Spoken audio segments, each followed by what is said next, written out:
It's time. It's time to open your eyes. It's time to open your mind. It's time to grow up and face reality. It's time to lock and load because it's MeatTrapper time.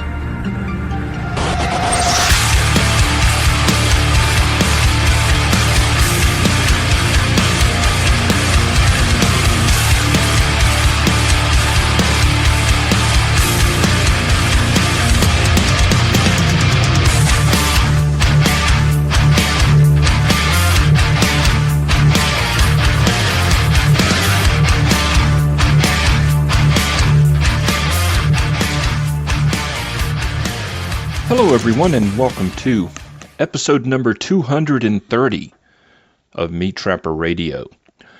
We are well into trapping season here, but you know where I am, it almost doesn't feel like trapping season. We hit a high of 83 degrees yesterday here in northern Tennessee, which at least according to my little weather station on the back deck, that was interesting. It just seems like we haven't had a very severe winter at all. Hopefully that will change because I like cold weather, and I'd like to see some snow and some nice, cool, traditional big woods weather. I don't know about you, but that's how I feel.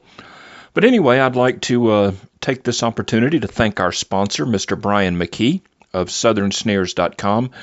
Brian has been a faithful sponsor of this broadcast for many years now, and he also is the owner of Sleepy Creek now, as well as Thompson Snares, and so he has been up to a lot. And you know, I always talk about the need to support those who support us. And this just becomes more clear with each passing day. We all know about the complete censorship that goes on YouTube, that goes on Facebook, that goes on Twitter, as far as anything being conservative, being heavily censored, if not outright banned now. But it's going even farther. And I was talking to Brian the other day, and you know, he also sells on Amazon. Okay, so if you wanted to buy snares or traps or supplies or what have you, you could go and buy them off of Amazon through Southern Snares. Well, Amazon is now going through his listings and pulling them at an alarming rate. So in other words, if he advertises Sleepy Creek Long Spring traps for sale on Amazon, they'll go through and they'll just delete the listing. And, you know, there's no explanation given. There's never an explanation given. I had a good friend of mine contact me the other day, and he's had some items that he had on Facebook Marketplace. And he got a note saying that he was banned from selling anything on Facebook Marketplace because he had violated community standards. And of course, they will never tell you what community standards you violated. They won't tell you what listing you put up that was in error or that was offensive or anything like that. And they won't tell you what role or what rule that you broke. They don't have to, and so they just wipe you out. You know, and you can appeal it, but yeah, you're appealing to the people that banned you in the first place, like they give a crap whether you live or die. You know, and I say that all the time. And people think it's just MeatTrapper being hysterical. It's just MeatTrapper and his hyperbole, you know. But they do wish we would just go away and die. They don't care whether we live or die. And you have to support those who support you. And so just keep that in mind. The next time you're looking to purchase snares, traps, baits, lures, any of that kind of stuff, be sure and contact SouthernSnares.com and let them know that MeatTrapper sent you. It would mean a lot to me. One other item of housekeeping before we get started. I have finally got another shipment of Walk with the Wild Man books on the way from the publisher. The shipment is now, as I record this, on December the 11th. The shipment is sitting in Pittsburgh, somewhere in Pittsburgh, and of course I'm in Tennessee. And I do not take money from anybody for a product that I do not have physically in my hand ready to drop in the mailbox. So, if you have been waiting, like a lot of people have, for the Walk with the Wild Man book to come back into availability, hopefully in another 4, 5, 7 days or so, I'll have them here. I will put an announcement here on Patreon, and I will also update my website and let everybody know. So it's a great book. It's self-published, and there's a lot of. It's very entertaining, and it's also very educational, and it gives you a lot of food for thought as far as putting food on your table, regardless of what the government says. Because I'm telling you, people, the way things are going in this country, you may have to take the COVID jab in order to travel around or do anything. And it's not going to get any better. That's all I can tell you about that. So what are we going to talk about tonight? We are going to hear from Brandon again. He's going to have part 2 of his dog-proof trap submission, and he had done a segment last episode, a good segment on how he uses dog-proof coon traps with drowners, which was great stuff. And of course, people wanted to know, what he uses for bait and all of that kind of stuff. So he's going to talk a little bit about that tonight, and then I'll chime in on my thoughts as well, and I'll give you a little bit of an insider pro tip when we get to that point. Then later on, let's see, we're going to talk about using snares on drowners. I've had a couple of emails about that, and there's some things you need to know if you're going to try that out. And then later on in the show, we're going to talk about kill springs on snares. There's a lot of the antis and the deer hunters and everything. They think that snares strangle stuff, and they don't realize that it's more like a chokehold, like that will choke you out, not strangle you. But they don't understand that. We're going to talk about kill springs. We're going to talk about hog traps, and not hog snaring or footholds, but we're going to talk about some of the big, circular hog traps that you can put on property if you own property. And James is going to chime in with some of his input. He has a lot of experience using these big hog traps, and then I'm going to add my little 2 cents to that as well. So we'll talk about that. And then I'm going to talk about lever actions. There's a lot of movement in the lever action market. Henry is really kicking butt as far as lever actions out there for a variety of reasons. You're starting to see these companies market tactical lever action rifles where they have M-lock foreguards, and synthetic stocks and rails and all of this kind of stuff. And it's because we all know what's coming down the pipe with assault rifles. Everybody knows that. And I'm going to talk about that, and I'm going to talk about some of the upgrades that I do on every one of my lever actions. So we got a lot to talk about. But like I say, we're going to hear from Brandon. Brandon is going to talk a little bit about baiting his dog-proof traps. So let's take a listen. Hey guys, Brandon here. Hey, this is going to be part 2 of the rebar drowners. If you guys were listening to last week's episode, you would remember me talking about the rebar drowners that I was using with the Hags multi-lock drowner system.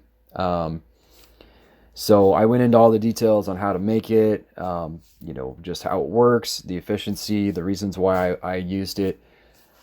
Well, this go around, I'm going to explain a little bit about the baits and preloading or pre-baiting the dog-proof traps that I use.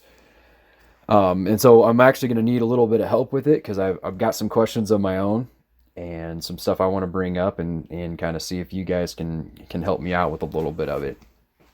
So, as I said before, I'm using dog proofs. In the past, I have never pre-baited dog proofs at all. Like I said, I've been a land trapper, dry land trapper for my entire trapping career for the most part. And when it comes to dog proofs, I always used cat food corn. Sometimes I'd use a little candy, and usually what I would do is I would mix that in a bucket with some molasses. There were some other little, I guess, tips and baits and lures that I would use along with that around the trap or on the trap. But that this is a totally different deal. Going into water trapping, I knew that I wasn't going to be able to use that as much. I was going to be dealing with a lot of water. The traps are going to be, they're riding in the boat attached to the staking system, and so I had never really thought about pre-baiting these traps until I set this up. Just not really thinking about that. And I've seen a lot of guys that use like a jumbo marshmallow. They'll stuff in there. I've done that. They'll tape over them or something. Other than that, I really haven't seen anything that I see is really all that effective. I know there's stuff out there, and I know there's guys that do this. And once I kind of explain the bait that I'm using, maybe you guys have some tips for what I could use going forward in the future to pre-bait these traps, because that would just make this entirely more efficient. Like I said, I built this whole trapping system off of efficiency and speed. I want to be able to get, trapping from the boat, get up to the bank, stake it, cock it, or not even that. I mean, if I could have it pre-loaded, pre-baited, I could literally stake it, throw the trap in the bank, and off I go. So if you guys have some good ideas with that, that'd be great. The bait I'm using now is a combination of three different parts. I'm using half jack mackerel canned and half oysters in oil. And then I also use glycerin to keep it from freezing, to drop the freezing temperature on it, or freezing point rather. So basically what I did is I just took a jar, I mixed those in half and half of everything, except for the glycerin. I used like a whole bottle of that. There was a couple different I guess formulas as far as using glycerin, and there's different types of glycerin to use. I have like some very cheap Hobby Lobby stuff, not like the top grade trapping stuff that you probably should be using. But this is just kind of getting me going here. But yeah, I put all that into a jar, and then I carry that jar with me, and then I have just like a quick spoon that I can spoon it out. So when I set these traps, all I got to do is open the jar, scoop in 2 or 3 good sized scoops, and I'm on my way. That bait has such a strong scent of fish smell. You guys know jack mackerel or oysters. I mean, you can smell it from a mile away. Somebody opens it up in the kitchen. For some of you, that might turn your stomach. Probably not any trappers, that's for sure. But it's pretty loud. So I really didn't add anything else in there lures wise. I don't use any other lures around the edge of the dog proof, or I don't even use like a trailing scent with fish oil like I normally would on my land sets. And that's been working great. So that it's a pretty good setup, and I think the reason why it works so well over other trapping baits is probably because of the fact that I am trapping the water. I'm trapping on rivers and lakes and different things like that, and those coons are used to, when they come down to the bank, that they're catching crawfish, they're getting minnows and tadpoles and stuff like that. They're used to fishy stuff. That's the reason why they're down there. They're not going for the mulberries and things like that, that you would see early season or even summer trapping. So using a fruity blend or anything like that, in my opinion, probably isn't the best for that particular style of trapping. But anyway, it still leaves the question of, how do you pre-bait a dog proof to where it can bounce around in a boat, be hanging from a chain and not spill out, get all over my boat, and be ready to go. And something that's real easy. I can do at home, set it up, and get out there on the river. So would love to hear your guys' feedback. Tim, if you got any ideas, that would be good too. When this posts, I'll be checking the comments in the Patreon, as well as I use Castbox to listen in, and I'll see if there's any comments if you guys have anything for me on there, tips or suggestions. So anyway, that's pretty much it. I did actually just pull my water line just yesterday. I got a whole freezer full of coon. Just went out there and absolutely crushed it. Had a blast. And I ran into the issue with the fur buyer the other day in the early, or say the mid part of November, when I first sold my first load.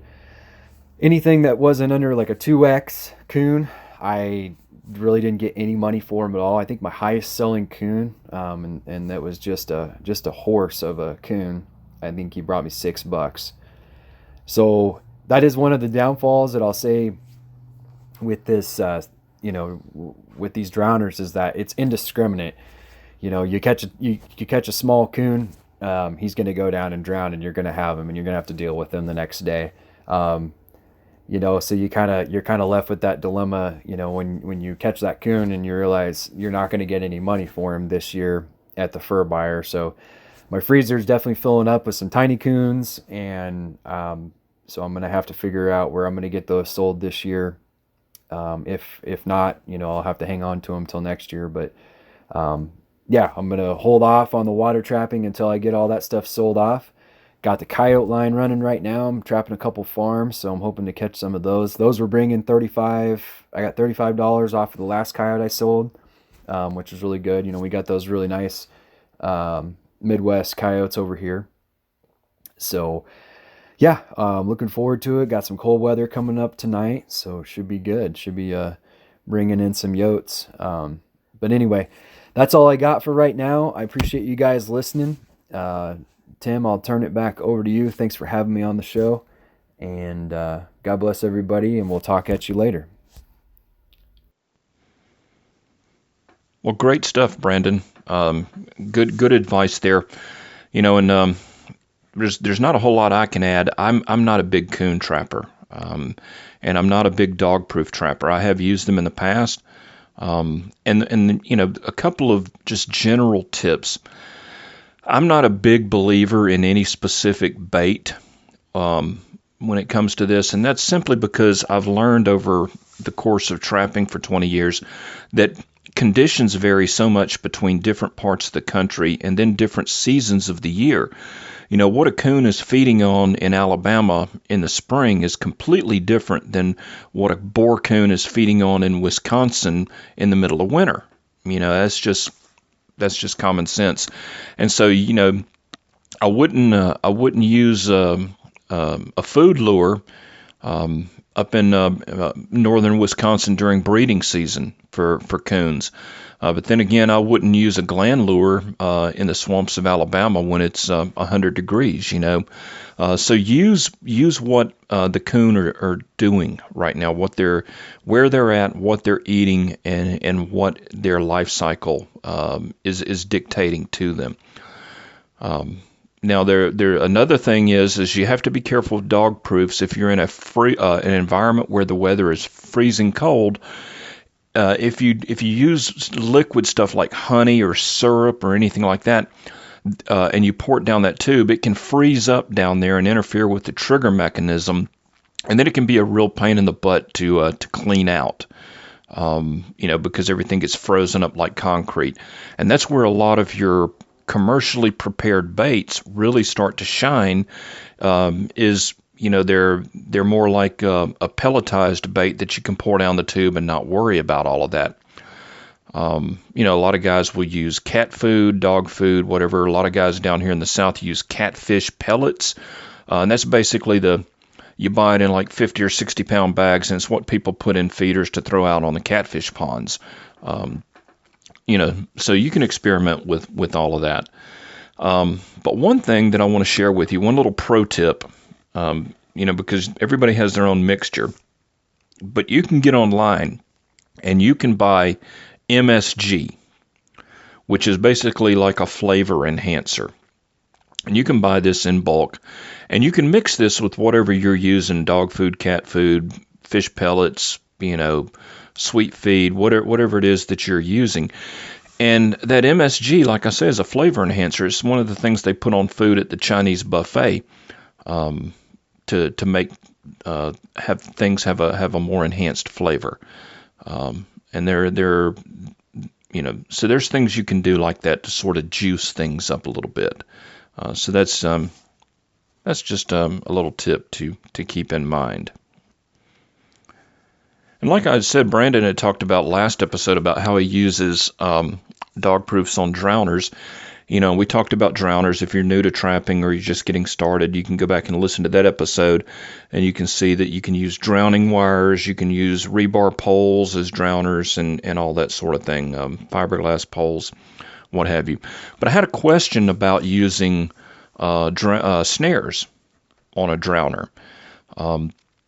Because normally you're going to use a foothold on a drowner. The animal, comes up, steps in the foothold trap, and they can only go one way, and that's out into the water. Whether they go completely underwater and drown, or whether, like with a coon, it just takes them out into deeper water, and they get hypothermia and self-dispatch out there, and don't tear the set location up, etc., etc.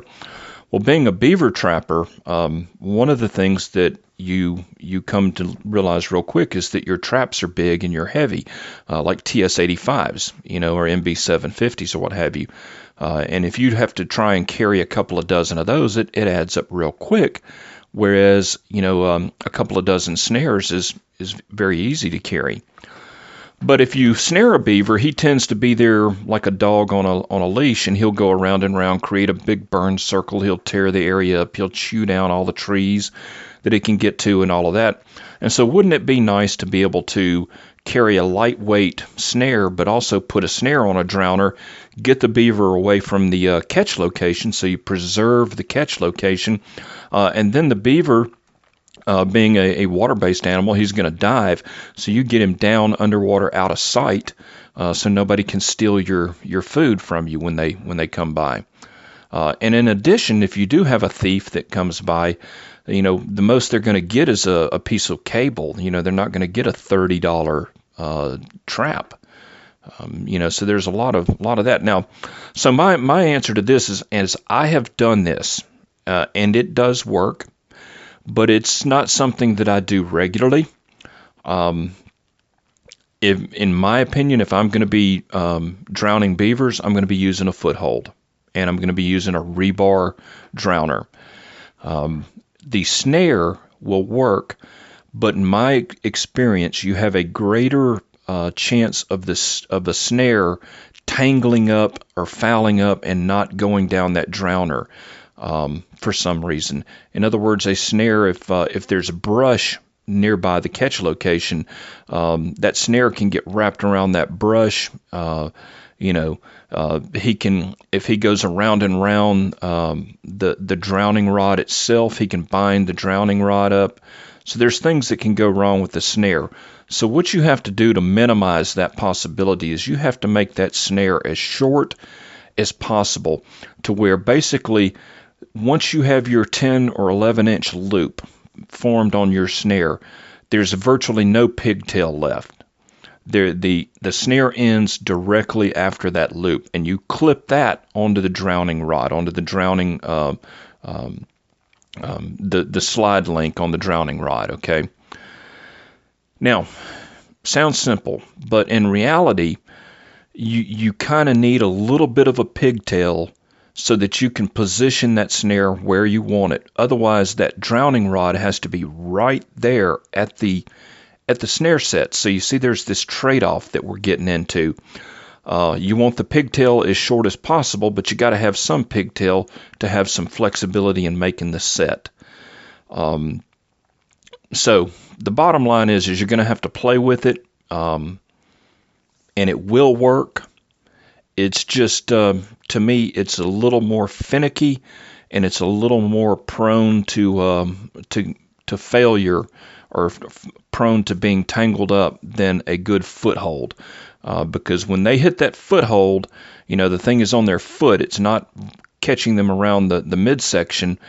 And when that trap hits their foot, they will dive for water. Whereas when they hit that snare and they get caught, they're going to blunder around. They're going to bobble around and circle around. They're not immediately going to have that dive reflex when they hit a snare. And so that's where that difficulty, comes in on that sort of thing. But that was a good question. I think, very good question. And the final topic I want to talk about on the open public half of tonight's show, because every show is divided into two sections, and one is publicly available, and the other is for Patreon members only. And on Patreon, we also have a lot of bonus content, and I'll talk about that in a little bit. But I got an email from a buddy of mine, and I'm not gonna share the entire submission. But this really has nothing to do with trapping, but just the world that we live in, and how you have to be cautious these days, and you have to always be on the alert.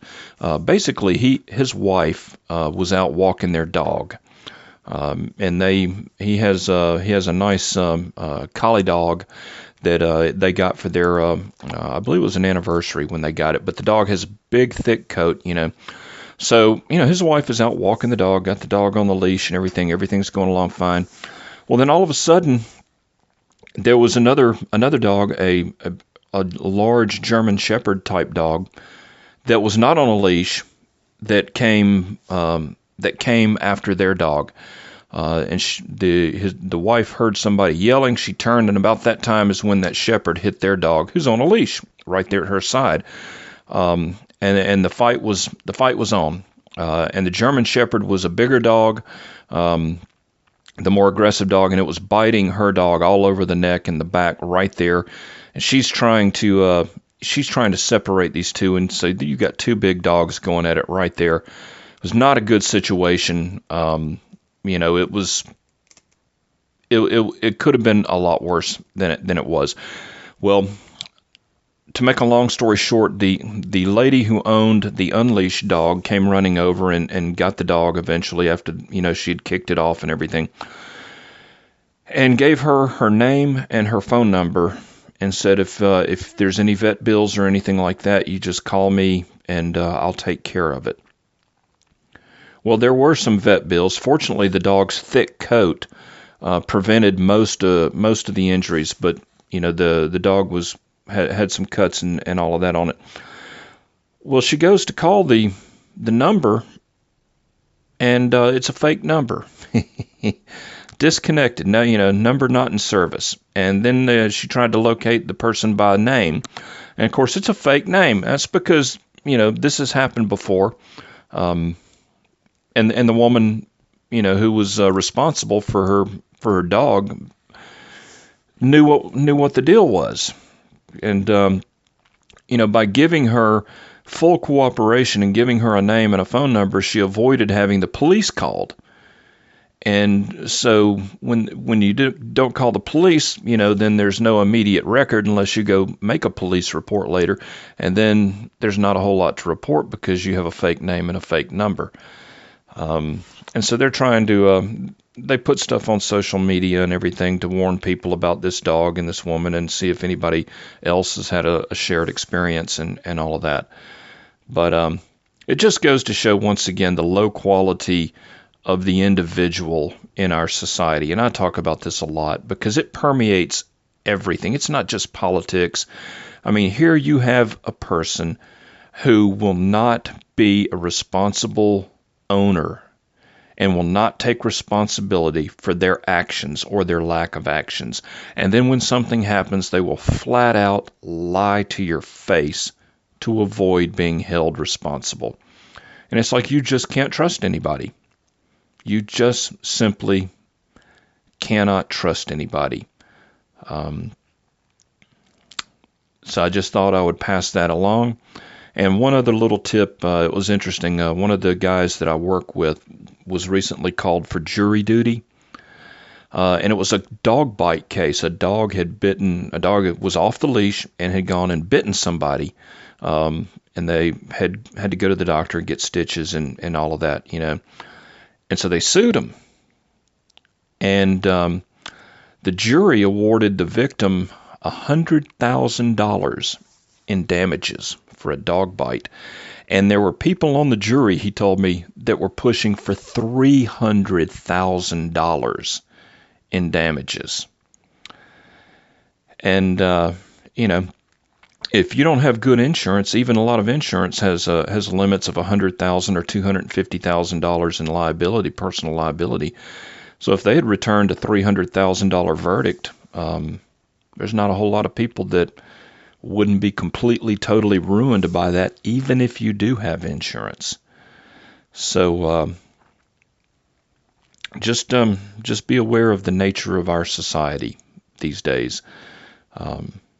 And when it comes to trapping, you have to be aware of this as well.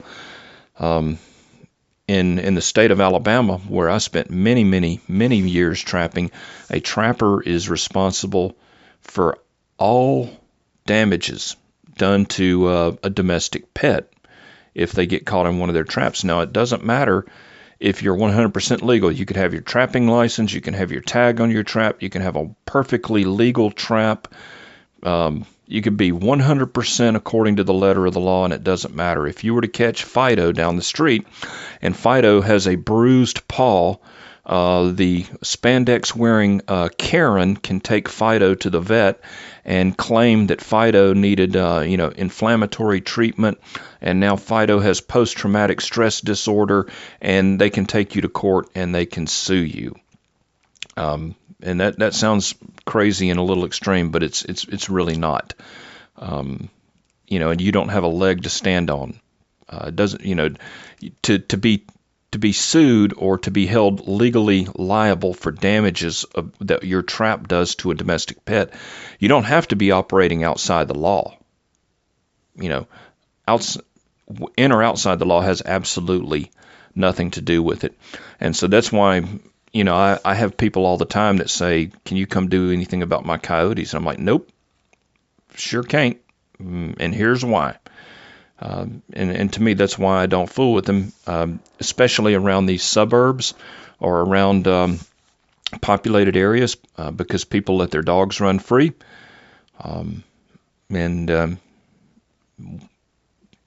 I just don't feel like dealing with the hassle.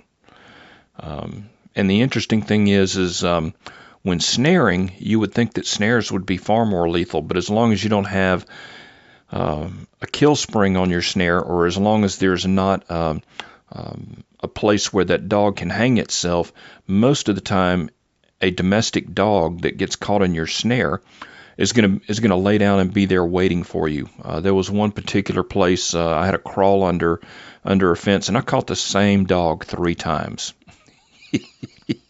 He was a slow learner, I guess, but he was kind of a dumb dog. But I would come by in the morning and do my check, and there he was. He would be laying there, and he'd start wagging his tail when I showed up because he knew he was going to get to go home. But anyway, just a closing thought there on the litigious nature of our society and how stuff can strike at any minute. So anyway, if you are a Patreon member, stay tuned for the second half of tonight's show. We're going to talk about kill springs. We're going to talk about big hog traps, and I'm going to go off the deep end on lever actions, and I'm going to tell you what modifications I do, why I do them, and give you some ideas on that. So thanks for listening. If you're not a member, we'll see you next time, and if you are, hang on, we'll be right back.